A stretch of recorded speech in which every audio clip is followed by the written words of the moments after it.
This week on the Therapy Dogs Australia podcast, Sam discusses third parties, including the concerns some people have about the NDIS changes, its impact on animal-assisted therapists, and how that also differs from animal therapy. Enjoy.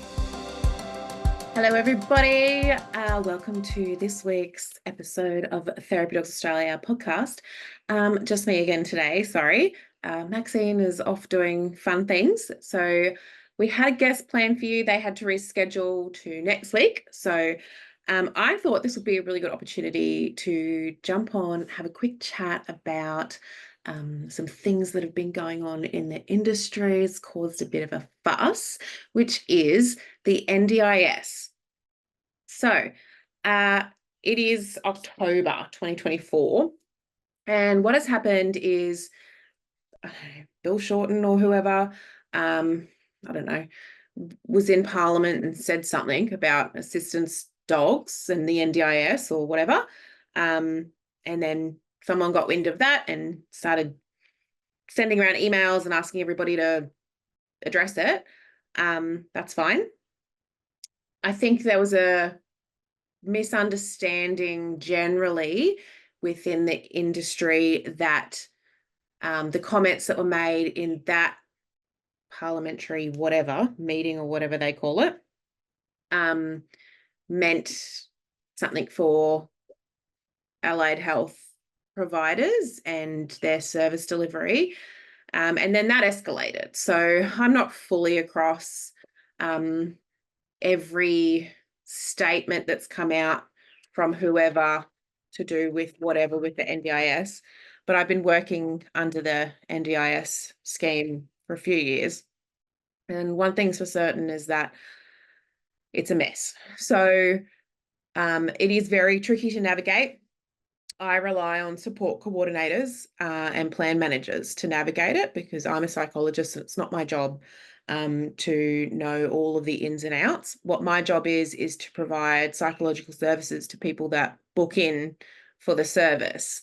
So we don't do NDIA stuff. We used to, but then that had too many barriers. So now we do self and plan manage, which I think most of you would be in a similar boat. I don't know. I think there's changes coming to that in the future. But anyway, for the time being, that's what most of us are probably doing.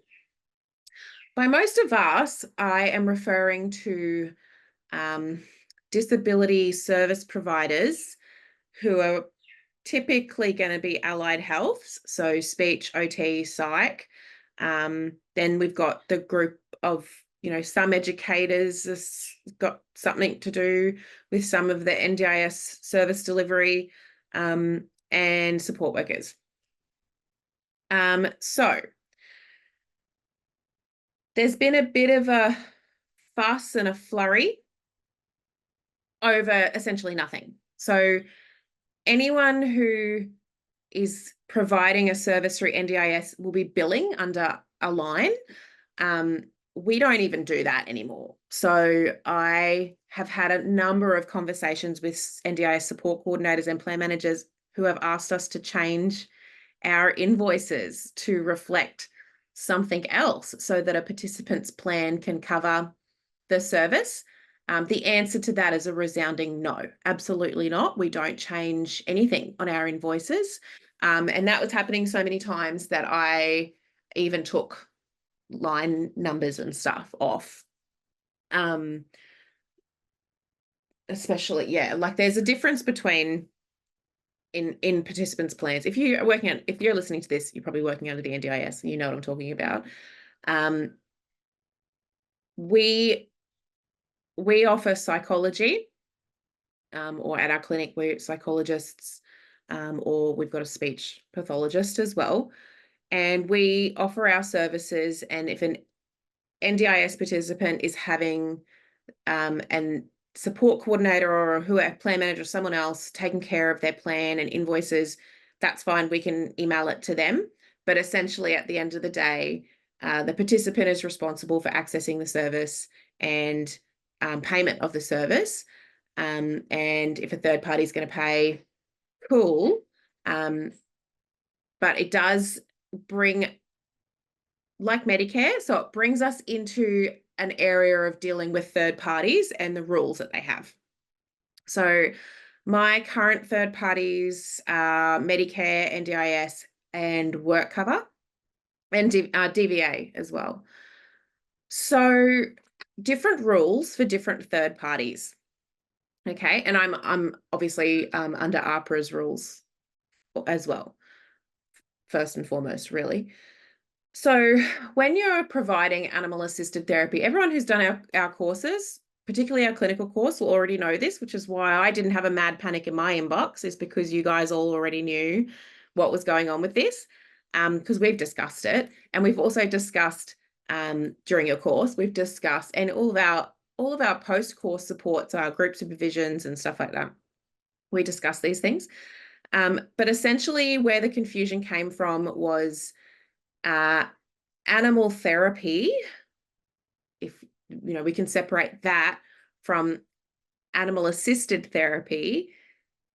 Animal therapy appears to be what the NDIS is targeting, and what they mean by that is animal experiences.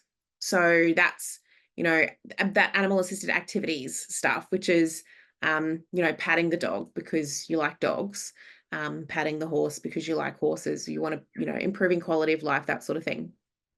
I'm all for animal therapy and animal activities, animal experiences and things like that. I do think that NDIS should consider value in services like that because of the quality of life and community access that it provides, similar to how NDIS will consider other experiences that they'll fund as well. But we all know, if you don't know, you've been living under a rock, that the NDIS is tightening up on things because obviously they've spent a lot of money, and the whole thing's a mess. There's not enough accountability, et cetera, et cetera. So the people who are running those services, they should have been being billed under something relevant to that. So whether it's community access or quality of life type stuff, that's what those services are for. Animal assisted therapy is something different. So that's a therapeutic modality provided by a professional who's trained in their field. So an evidence-based modality that you would be using as a professional in your field. It's easiest for me to talk about psychology because I don't know enough about the others. That's assisted by the dogs, horses, goats, walk around the park, etc. So what that means is that I'm using an already approved evidence-based modality of therapy. Now, CBT is my jam.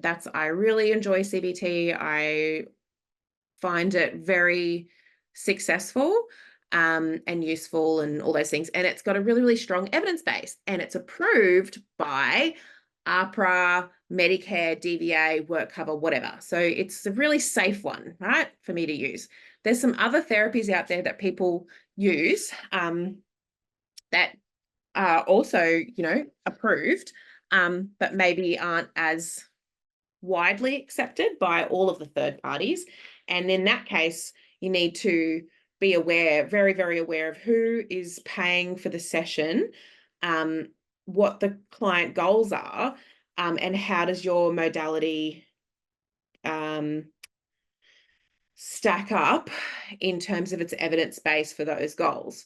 So the clients that I see, CBT is a good fit, and it fits all the third parties. So easy, right? Great, lucky for me. Animal assisted therapy is the animal assisting me to provide a therapeutic intervention under a CBT framework. So cognitive behavioral therapy is CBT framework. It doesn't replace CBT. It assists. So in the same way that having Play-Doh in the room, because some of my kids like to interact with Play-Doh and build things out of Play-Doh during the session, I can't just play with Play-Doh for the session. It's not Play-Doh therapy. That's not the idea. The idea is that the Play-Doh is a tool or a object or whatever. It's just something that we can use, and it kind of helps facilitate the rest of the work that we've got to get done. Now, you can say that about anything. You look at I work primarily with kids, you look at any child psychologist's therapy room, and there's crap everywhere. So we've got board games, we've got paint, craft boxes, we've got cards, we've got the amount of colouring in books I've got. I must have about 7,000 Connect pens, because kids love to colour with Connect pens, not crayons, which I hate. So I obviously have some crayons as well so that I can use the crayons. I do not like the sensory feedback of colouring in with textures at all, but all my kids love it and it irks me. But anyway, and they use up all my pens. That's why I have 10 billion pens. Anyway, so we have all that stuff, right? So it's like the NDIS coming along and saying, well, Play-Doh in your sessions is not evidence-based. Well, no, duh. Like, it's not meant to be. That's not meant to be a thing. What it is it's just a tool that facilitates us to have this discussion and do this learning and whatever. Sometimes with kids, we need to do first and then activities, and it's all about engagement and rapport and all that sort of stuff. Now, animal-assisted therapy got itself probably in a bit of trouble because it's got a name. It's like Lego therapy. If you've heard of Lego therapy, it is so fun. You should do it. You can Google that. But it's like, we don't just do Lego therapy and be like, yeah, here's Lego therapy. Because it's not its own thing. It's just a thing that we do to help us facilitate another skills training, which is social skills, which I can easily fit all that under a CBT framework. Easy. Okay. So anyway, animal-assisted therapy is animals assisting in therapy. So it's therapy assisted by animals. Sorry that I'm saying this so many times. You're probably like kicking your dashboards in, to quote Pat Stewart, but if you're kicking your dashboard in listening to this, same. And it is ridiculous to have to say it so many times. But unfortunately, there was a little bit of a flurry over nothing, because it is ridiculous to think that the NDIS could tell me that you, being a psychologist, but also having a dog in the room, oh, that's unacceptable. We can't do it. No, we just won't fund it. First of all, they wouldn't even know. How would they know? All right. So we understand it's an assisted therapy. So you're not just selling, you really should not be marketing that you're just selling animal experiences. That's not good. We've had parents contact us being like, can we trick our child into coming to therapy by telling them that they're coming to learn dog training or something like that? And I'm like, no, you can't do that, even though that is a very sneaky trick and maybe it would work. Ethically, we can't do that. So no, but what we can do is, have an initial session, gather information, blah, blah, blah, and have a good experience because there's an animal here and your child loves animals and whatever. Okay, so the stress and confusion should not have impacted any of the allied health professionals who are billing under their scope of practice. So if you're a speech therapist, you're billing for speech therapy. You're not billing for animal-assisted speech therapy. It's not a thing. If you're an OT, you're billing under your OT. You're not billing animal-assisted OT. It just doesn't work like that. If you're a counsellor, you're a counsellor. Whatever it is, other allied health, whatever it is. So it's just not the case that, and it should never have become part of the discussion that we would be losing support from NDIS. It's just silly. And if that was the discussion that was happening, which from what I've seen, it wasn't, but if that was the discussion that was happening, the response to that should be, stuff you, NDIS, don't tell us what to do and how to do our jobs. We're using evidence-based practice because we're psychologists and social workers and whatever, and we're operating under our frameworks that we've been trained in to assist the participant goals that your participants have. So what do you care? Like if we've got Play-Doh or or Lego or a dog, who cares? It's about pursuing client goals, improving functioning. We can't do that. We can't do our jobs without tools. End of the story. So how to navigate this moving forward? One, understand it and stand up for it. Like stand up for like, that's not me. That doesn't affect me. I don't know what NDIS is talking about with their animal activities rampage that they're on. They seem like jerks for that. Like, no, do I think every NDIS participant should have animal activities in their plan? No, I don't. Absolutely not. Do I think NDIS should be paying for every single thing? No, I don't at all. We will go broke. So no, I don't think that that's reasonable or achievable by the NDIS, which clearly we've seen it's not. But for some people who animal experiences would be absolutely beneficial for them underneath suitable goals, such as community access and quality of life. Absolutely. Absolutely. There are some people living with disabilities who are in full-time supported living arrangements and don't have access to typical outings that people who aren't living in those circumstances can access. Like they don't have people that are taking them out to the local petting zoos and stuff like that. They don't have people that are paying for them for stuff like that, and I do think absolutely some of those people are 60 years old, and they've been living in care for 40 something years. Absolutely. I think that animal experiences should be included in their plan. I think the NDIS is a huge jerk if they take it out of there. Is it required for everybody? No. Should it cost an arm and a leg? No. So if animal experiences is something that is included in the plan, I think it should be included and charged out appropriately, because there are other expenses that are involved in that sort of stuff too. Typically, there's going to be some kind of carer, support worker that's chaperoning, and travel if it's not already included. So already to give people quality of life experiences, there's a budget that needs to be considered to make that accessible. And then the actual service, it's like, the animal experience, it's not being provided by a health professional. There's no specific professional training or, whatever. Animals are expensive, don't get me wrong. I know all about that. But it's not a specialized situation. Individual appointments that need to be booked, sure, like that's probably a bigger expense on a business, absolutely.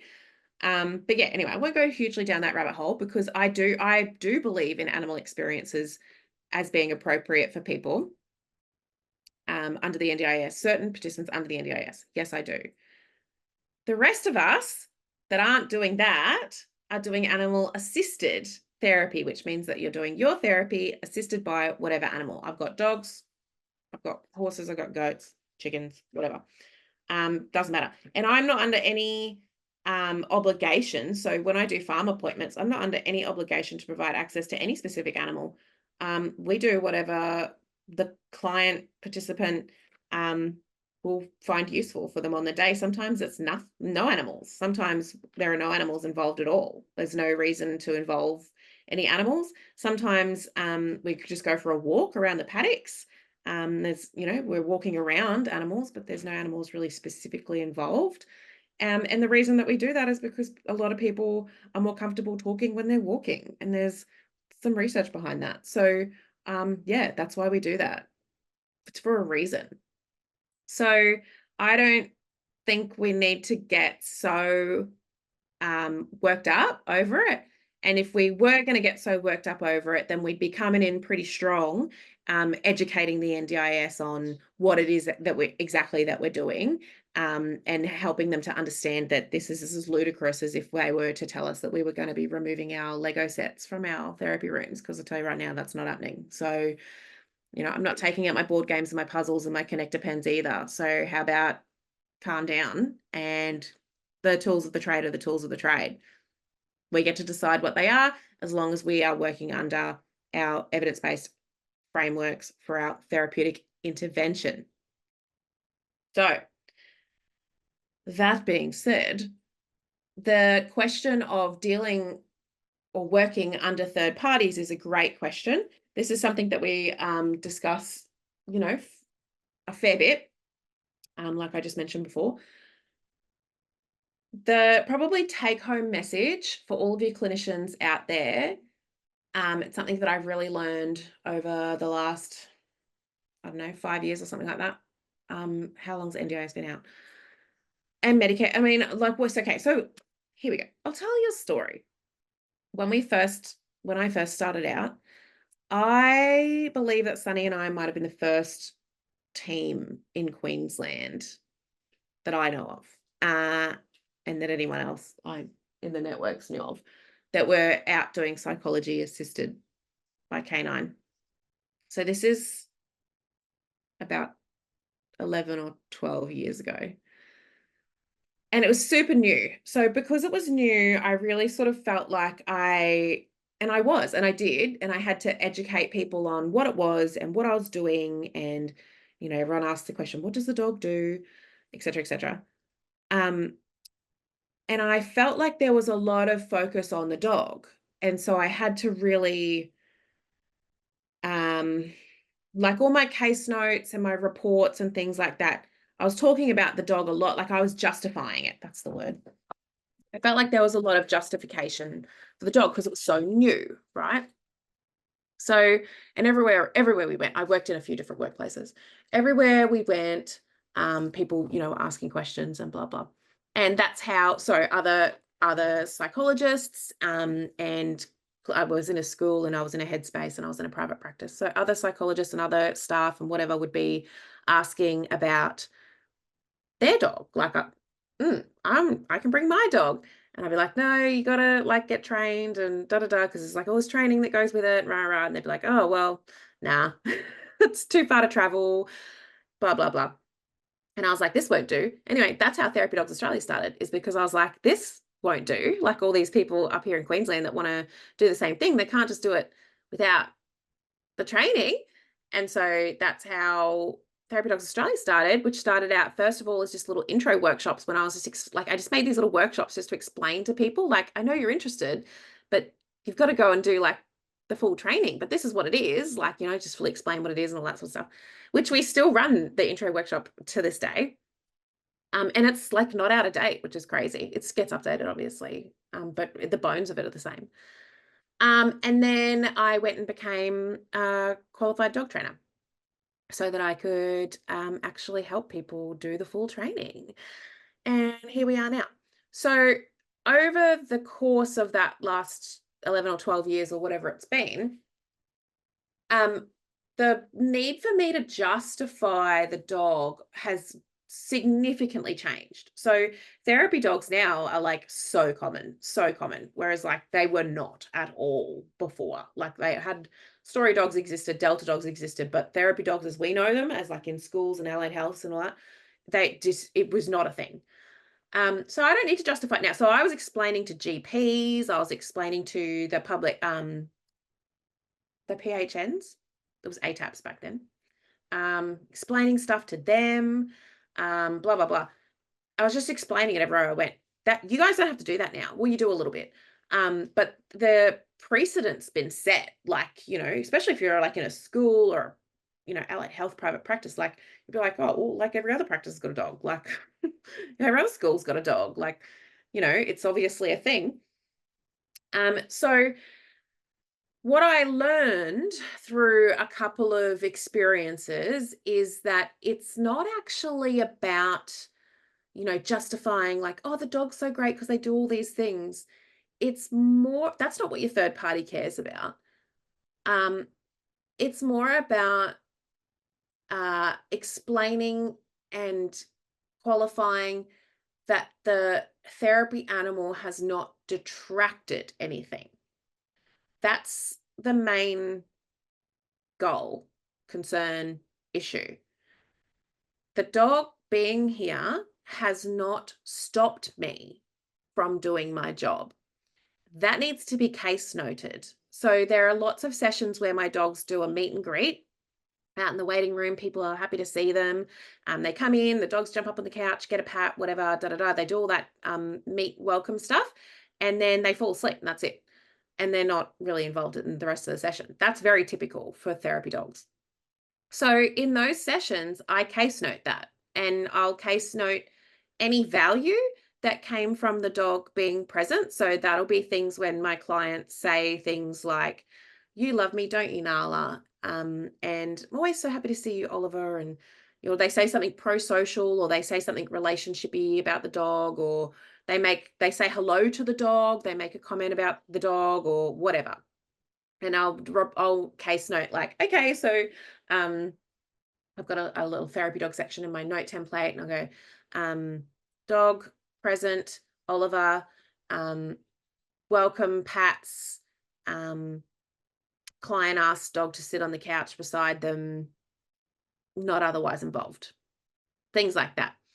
So the reason that I do that, and then I go on to write the rest of my case note, which is all of my typical stuff. So like, my client summary, observations, blah, blah, blah, what interventions were provided. And those are CBT interventions typically. So I have an AAT section in my notes, in my template. So what goes in there, my farm template's a bit different. But what goes in there is anything that the dog assisted in, the notes about how the dog was beneficial go in there.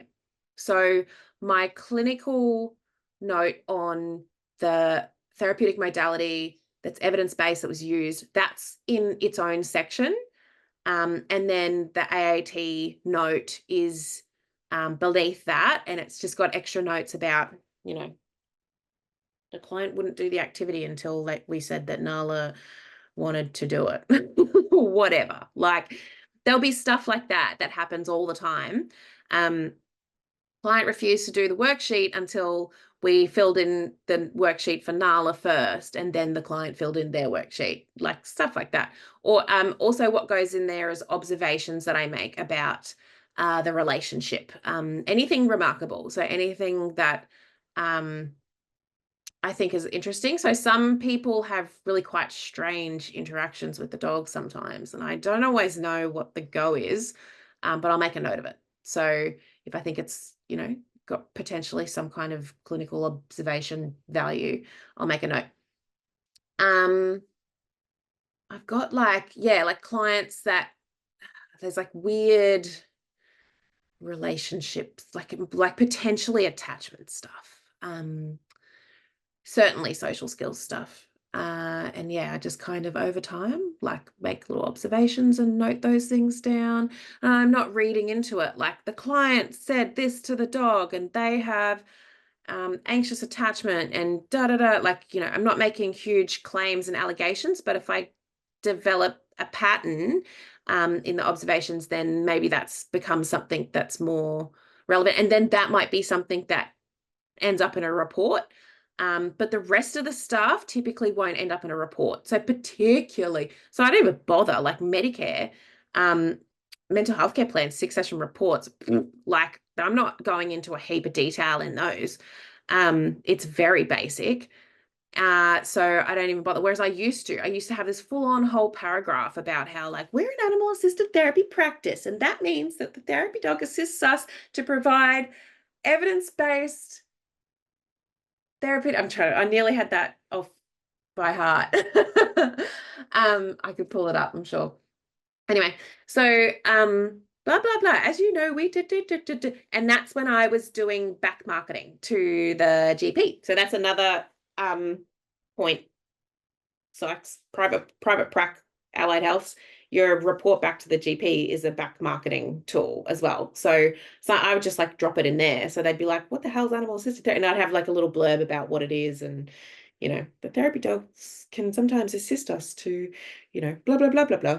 And we got heaps, we're a busy little practice. I think our practice is 10. What year is this? Maybe it's 9. It's 9 or 10 this year. Well, our birthday's in March, so we're either 9.5 or 10.5. Anyway, but back in the day when I was trying to build it, that's what I was doing. Actually, that's our new practice. That my practice is even older than that because this is our new venue. Anyway, get distracted.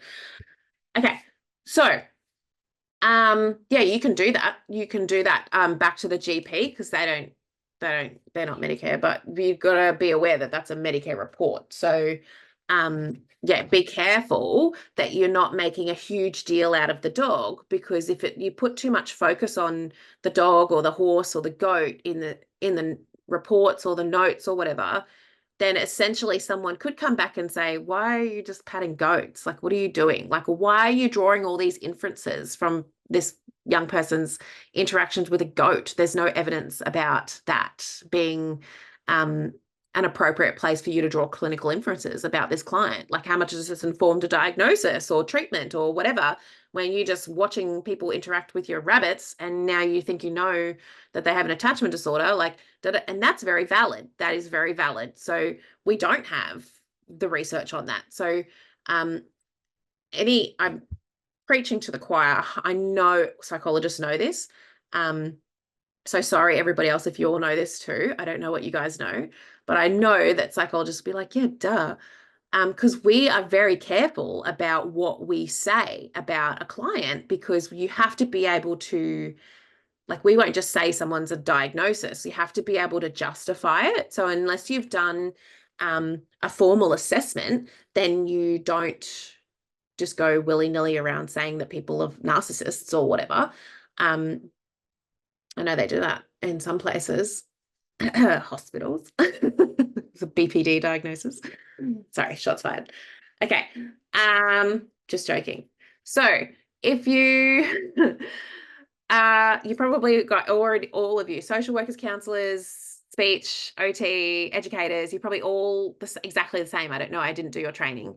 But I imagine it would be the same. So we're just really careful about what we say, of course, about clients. Like, it's a professional opinion, and we don't draw professional opinions from, like, I watched them play with the Lego and they did this to the Lego man, so now that means that they're a sociopath. It doesn't work like that. But what we can do is build a collection of observations, and then we can, make sort of recommendations, or maybe suggest a more formal assessment based off of the observations that we've made that sort of bring up this pattern that we've seen. And I might talk about, like, if someone was to ask me, particularly a parent, that would be where I would talk about the interactions that I've witnessed with myself, the dog, the fish tank, goat, whatever, the Lego, the whatever. This is the dolls, whatever it might be. This is the pattern that I've noticed. These are the observations that I've made. And so from that, I think it probably would be worthwhile to go down the route of assessment, formal assessment, blah, blah, blah. And we have psychometrics that do that. So, or we can do, like a formal interview or whatever. Okay. So the point of what I'm saying is, we can't put everything on to the interaction with the dog or the horse. That's just not how it works. They're just a tool. They're just a tool. Sorry for kicking your dashboard in again. In this context, the dog is a tool of my trade, so I can do my job.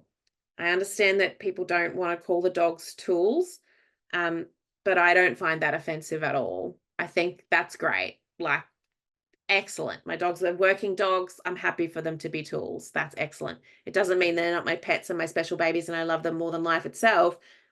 But in the working context, the reason that they're there is because they're a tool of my trade.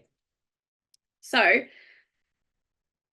Medicare, NDIS, work cover, whoever, they don't care about how much you love your dog and you want to make its presence in the session justified over all this magnificent stuff that you've observed, and all these special heartfelt golden moments and da da da da da. They don't care about that at all.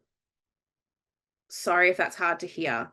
They don't care about that. What they care about is that the client that they've paid for you to treat their psychological injury or their mental health disorder or their whatever, increase their capacity to function day-to-day life, they care about what they paid you, the professional, to do under your evidence-based frameworks. Now, that's what needs to be reflected in your notes, okay? And your reports. anything aside from that, I too know the value of my dogs and my horses and whatever species in the sessions. I am on the same page as you. I totally get it. There's all these golden moments. It's beautiful. It's changing people's lives. I'm totally here for it. Happens for me too. I still see pretty much a full-time client load. I get it. Okay. That I'm totally on the same page. I get it. The third party doesn't care. Okay. So we just have to shelf that, that beautiful stuff that we see. If you want to put it in your notes, just put it as like an adjunct, like put it in its own section as this is something that you've observed. And don't put your interpretation, don't put a big interpretation on it. Any of your notes, I just can't believe I'm saying this. I'm so sorry if this is, people are just like, of course, we know all this is a waste of my time. Whew. Although I will say, don't feel bad if you didn't know this, or hadn't applied this knowledge to this situation, because I know that there's actually a lot of information out there that is sounding very different to this, and it is wrong. So I feel quite comfortable saying that. That's a bold statement. Everyone else is wrong and I'm right. So I've been right for a long time, actually. Been teaching people this for a really long time. And the NDIS has just been a really great example of like exactly what I've been talking about. I've been through this with not the NDIS. I've been through this with other third parties before. That's how I know. That's how I know it, because I've had this conversation more than once with more than one other third party, because I've been doing this for a long time. And I used to put all this stupid shit in my notes, or reports or whatever, and people can ask questions because they're like, what is this nonsense that you're doing? And I have to and then I would have to go back and really explain. Like I've had people like denied services, and I've got to go back and be like, what are you talking about? I'm a psychologist. And they're like, oh, well, what's all this nonsense? And I'm like, well, I don't know, my dogs are just really cute and people love them and it makes them happy. And they're like, shut up. Not exactly how conversation went, obviously, but similar. Okay. And I have to really justify, no, the dog's, it's okay. The dog's just there. Like, no. And I felt myself, like back to my earlier story that I don't think I finished. I was over justifying, like, the dog being there is this big, huge deal and it's so great and blah, blah, blah, blah.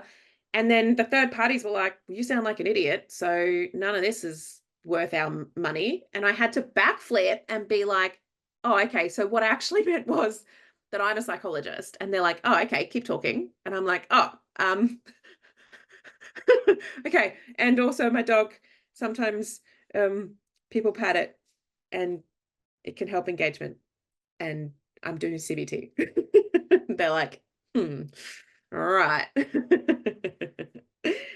Haven't thought about that in a while. Actually did have to have those conversations a number of times. That's how I knew this. I thought I just knew it. Anyway, no, I didn't. It's happened to me. Okay, cool. So, moving forward, don't make a big deal out of it.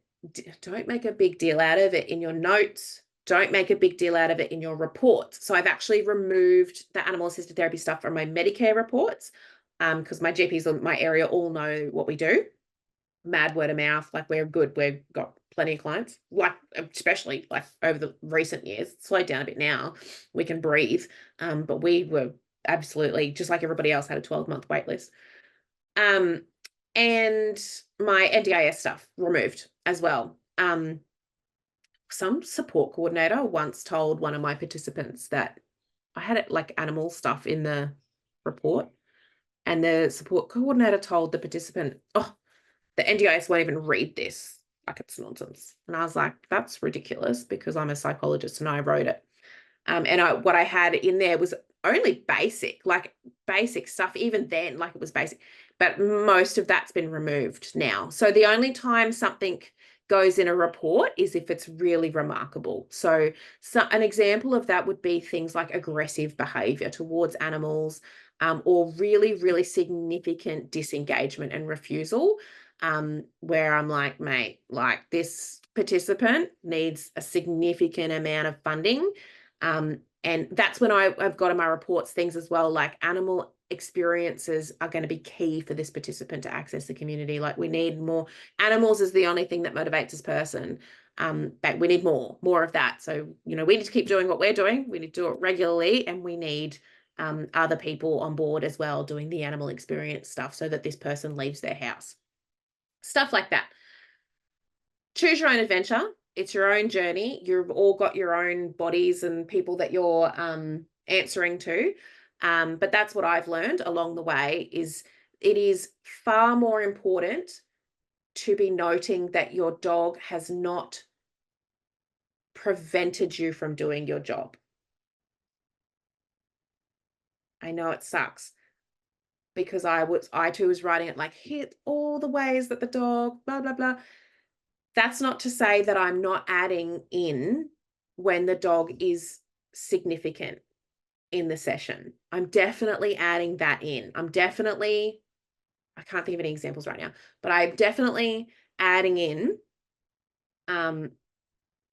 Mine are usually things, it's usually some kind of engage. Sometimes it's a learning thing. Sometimes it's a pro-social behavior. Anyway, I can't think of a specific example, so I won't bother. But I'm definitely always adding that stuff in when the dogs have been definitely involved, because I do think it's important. A, it's your notes, you have to, but B, I do think it's important to show if you ever did have an issue and your notes were audited, to show that the dog has brought value. I do think that's important, absolutely. So I will write those things in there where the client is specifically saying, I missed you, Nala, or whatever. I also write down, so if whatever reason my dog's not at the session, I will, and the clients will always say something like, oh, where's Nala today? I was really looking forward to seeing her. This just feels so different without the dogs here. I will always write that. In the notes, I'll write down when parents say, the only reason they agree to come here is because the dogs, sorry to offend you. They always say that. Sorry, it's not about you. They just want to see the dogs. And I'm like, yeah, I've been hearing that for over a decade. It's fine. Doesn't hurt my feelings. I'm only here for the dogs as well. No. Yeah, so I will definitely case note all of those things, because that's like a justification for, okay, so this is why we do this. Because the other thing that I'm balancing is the justification of the expenses of my tools. So the tools cost a lot of money to maintain, and that needs to be justified. I need the tools. So that's a part of the conversation. But then my third-party payers they need to know that I don't need the tools, obviously, because I can do my job. I'm doing my job. Like I'm not doing animal experiences. I'm doing my job as a psychologist. But I also need the tools, and they're expensive. So, now we're in a, anyone that's an adult, I shouldn't say that. That adult thing that you have to do where you try and keep your salary down so that you reduce your tax, obviously. But then you want to borrow money. And so you need your salary up to get lending power, but then you're paying all this tax. So then you want your salary down to reduce the tax, but then you've got no lending power. It's like that. It's this balancing act between, I need the tools and they're expensive, but to the third party, it's obviously I'm a psychologist and I'm just doing my job, and the tools are just here like my box of Lego or my multiple 10 billion connector pens, which are also expensive. They're tools that I need to do my job, but I'm still doing my evidence-based modalities of my job. So yeah, catch what I'm throwing. So I hope that's helpful. I don't know if I've said just a lot of nothing. But yeah, your case noting, we can discuss this stuff more. Let me know if you've got questions, actually. You guys can email us questions, email me, sam@therapydog.com.au, if you've got follow-up questions on this, because I will answer them, because I'm just like having a bit of a rant today and I'm unsupervised by Maxine. So it's not my fault. No, I think it's important to talk about this stuff, because I know that there's been a bit of a flurry, can't think of a better word, going on out there. Really important. Don't overstate the dog. Don't draw massive conclusions from interactions that you've seen with an animal. Don't draw massive conclusions about a person over interactions that you've seen with an animal, but certainly make observations and identify patterns. And we can use those observations and patterns as content for us to bring up to work on with the client or participant, if that's something that's related to their goals. That's basically animal-assisted therapy described.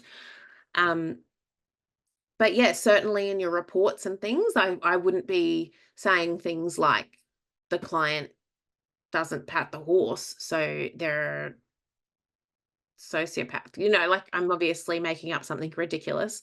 But yeah, same. I hope you understand what I mean by that, because we don't have the evidence for that. We can make observations and recommendations, identify patterns, and, you know, request or suggest further assessment. What else did I say? Yeah, but I'm definitely putting in the notes where things have been remarkable. They have been important. They have been significant. I can see that we've achieved something only because of the impact of the animal, or the interaction with the animal, or the activity with the animal. And I know that because, you know, I attempted whatever without the animal and it didn't work, or yeah, throughout a conversation with the participant or whatever, we've identified that this is what is going to motivate them. But at the same time, it's totally fine if the animals were totally useless. It's fine. That's fine, as long as they don't detract, as long as you've still got a full case note on your session, because you still did your session even though your dog was asleep, even though the horses walked off and they're just doing whatever. You still got a session that you've done, because you're a professional and you're a therapist or an educator, and the person has come to you for their mental health or education goals, and you've provided them a mental health or education intervention, regardless of whether or not you had animals there. I do think it's wise to write down how involved the animal was, something I used to not do. It's making note of when the animals really weren't like not otherwise involved. Greeting, blah, blah, blah. Maybe they said something, not otherwise involved.